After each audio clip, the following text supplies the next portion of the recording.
Ukraine's president calls for a global response to Russian attacks on its ports, saying they threaten world food security. Lithuania has closed 2 of its 6 border crossings with Belarus, citing a growing hybrid threat from its landlocked eastern neighbour.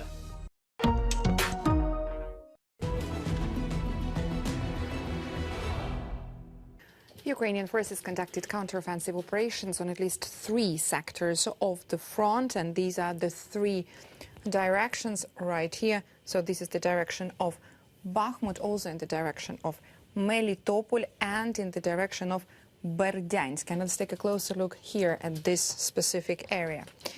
Ukraine's defense ministry announced the liberation of Urozhaine village in the region of Donetsk. Lying just over 90 kilometers from the Sea of Azov, Urozhaine, with an estimated pre-war population of about 1,000 people, is among a cluster of villages that Ukrainian forces have been trying to wrest over recent weeks. Right here in the area, here is Urozhaine.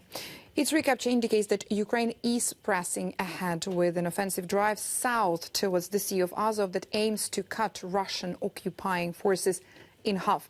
Ukrainian Colonel Petro Chernyk stated that Ukrainian counteroffensive is advancing slowly in southern Ukraine because Ukrainian forces must overcome a 3-echelon Russian defensive lines. A first line of minefields stretching several kilometers wide, a second line with artillery equipment and personnel concentrations, and a third line of rear positions meant to preserve resources.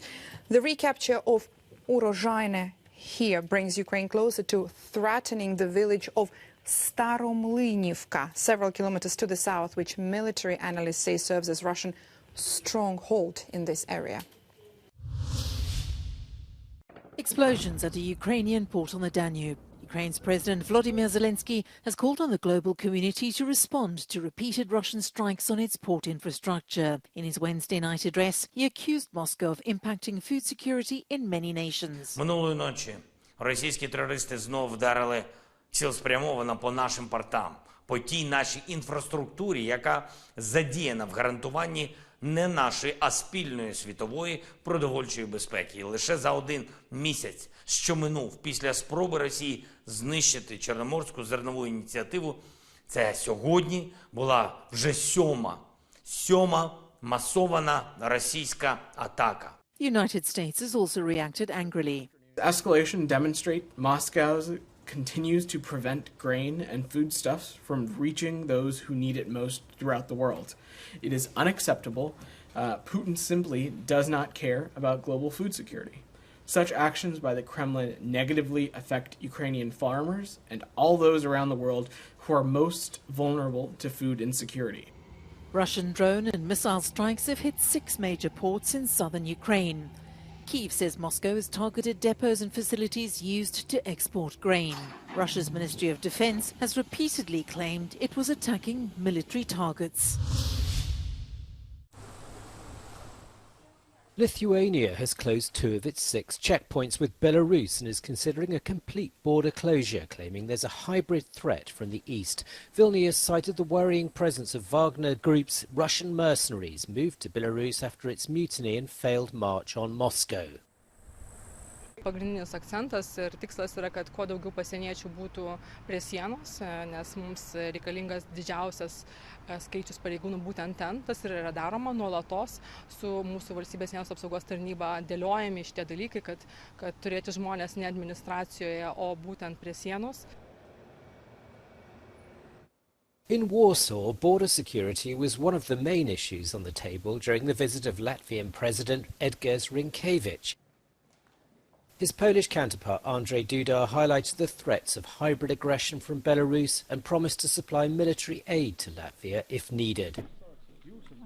Poland closed all but 1 checkpoint with Belarus this year, while Latvia has mobilised extra border guards and additional troops to protect its eastern frontier. Riga made the decision after thwarting 90 illegal border crossings at the Belarus border in 24 hours. North Korea has commented publicly for the first time on its nearly month-long detention of US soldier Travis King. State media on Wednesday claimed the army private had crossed the border to seek refuge, saying he accused the United States and its military of inhuman treatment and racial discrimination.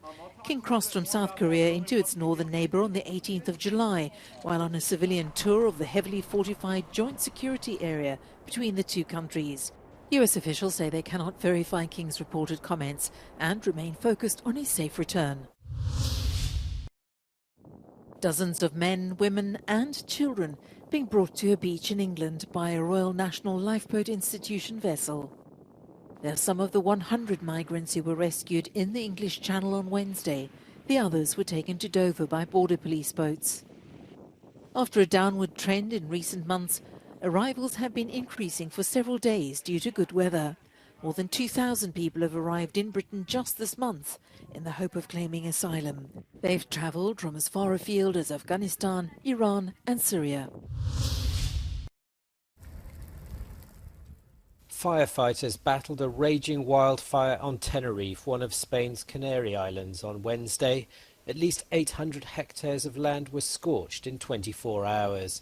Local authorities and emergency services evacuated residents of the towns of Arafo and Candelaria on the east of the island. In footage released by the Guardia Civil, forest fires can be seen close to the towns.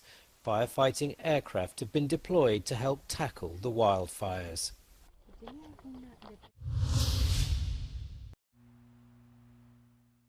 A prominent Bulgarian businessman was shot dead in broad daylight in Sofia. Police said Alexei Petrov died instantly on a suburban street. A karate champion and former state security agent, he went into business after the fall of communism. He'd been cleared of extortion and racketeering and later ran for president. A woman with him when he was shot was injured and taken to hospital for treatment. Petrov, who was 61, had survived 2 previous assassination attempts. Germany's cabinet has approved a controversial but groundbreaking bill that will allow adults to buy and possess small amounts of cannabis for recreational use. While the plan sets the stage for its potential legalization, a key pillar of the proposal is a campaign to raise awareness about the risks of using the drug. Wir haben steigenden Cannabiskonsum. Das betrifft leider auch Kinder und Jugendliche, junge Erwachsene. Das heißt, der steigende Konsum findet derzeit statt, ohne dass es darauf eine Antwort gäbe. Wir wollen den Konsum begrenzen und sicherer machen, insbesondere für Kinder und Jugendliche. Wir wollen ihn aber nicht ausdehnen. The decision, which still has to be passed by Parliament, would allow adults to possess up to 25 grams of weed and grow a maximum of 3 plants for their personal use. They'd also be able to buy the drug by joining non-profit cannabis clubs. Approval by Parliament would make Germany the first major European nation to legalize marijuana. Currently, cannabis can be legally produced and used in the country for limited medical needs only. In the aftermath of the clashes in Athens last week between AEK and Dynamo Zagreb hooligans outside AEK's stadium, in which a Greek man died, the Greek Prime Minister met UEFA's president. Both men vowed to tackle the violence. This is cancer of football, and those are not football fans. Don't call them football fans because they are not football fans. They are people who use football for their idiotic ideas. The meeting was joined by representatives from Greece's 4 main football clubs. Ελπίζω πράγματι να μην απαιτηθεί από τις εξελίξεις το κράτος να ενεργοποιήσει το ίστατο μέτρο το οποίο έχει στη διάθεσή του, το οποίο δεν είναι άλλο από τον προσωρινό αποκλεισμό ευρωπαϊκών ομάδων από όλες τις ευρωπαϊκές οργανώσεις. Είμαι σίγουρος ότι δεν θα χρειαστεί τελικά να φτάσουμε εκεί και όλοι έχουν αντιληφθεί τη σοβαρότητα της κατάστασης αλλά και την αποφασιστικότητα της πολιτείας να αντιμετωπίσει στη ρίζα του αυτό το κακό. Although the meetings were held hours before Greece hosted the UEFA Super Cup match between Sevilla and Manchester City, it's very much not business as usual in Athens, where more than 100 people, mostly Croatian nationals, have been detained on charges of murder and membership of a criminal gang. Police are questioning them in the wake of the deadly Athens attack.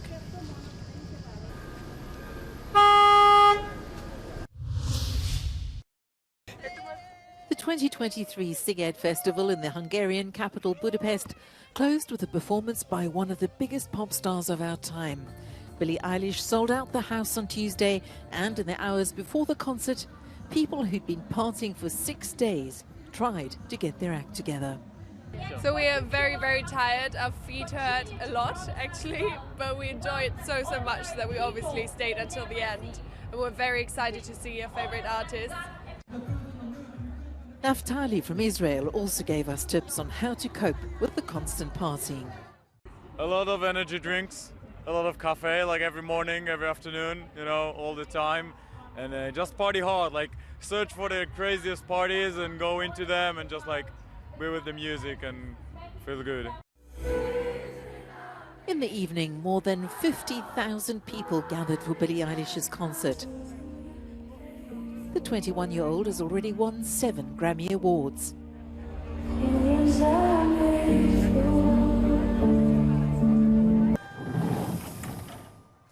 The next morning, the last of the islanders headed home.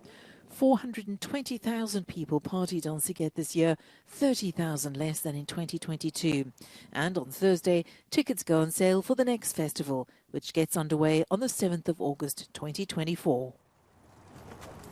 Már a szigetnek most vége, és az ideérkezett több tízezer külföldi hazamegy, a szervezők munkája nem áll le. Bent rendbe kell tenni a terepet, a háttércsapat pedig már a következő évi fesztivál előkészítésén dolgozik. Magyar Ádám, Euronews, Budapest.